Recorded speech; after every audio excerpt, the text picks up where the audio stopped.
Archbishop says, when we call for harambes and we conduct it in the church and politicians come and the money that one politician gives is more than maybe his salary, so we are bound to question. So it was like the church was facilitating for people to kind of plunder the resources. One individual comes with salary that he cannot receive in 1 month or 2 months or 3 months.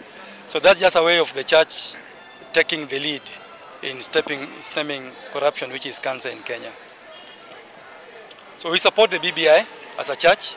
I guess our Archbishop has given the same, and we now as bishops down here, we also go with that, because through that there's going to be a kind of harmony between us, the politicians. When elections have been done, there's that acrimony whereby the supporters of different contestants, for a long time, it takes time before they can unite together. We trust that through the BBI, the leaders or those who go before us are able to find some kind of harmony to work.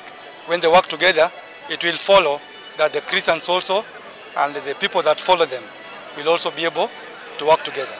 So it is an attempt in the right direction.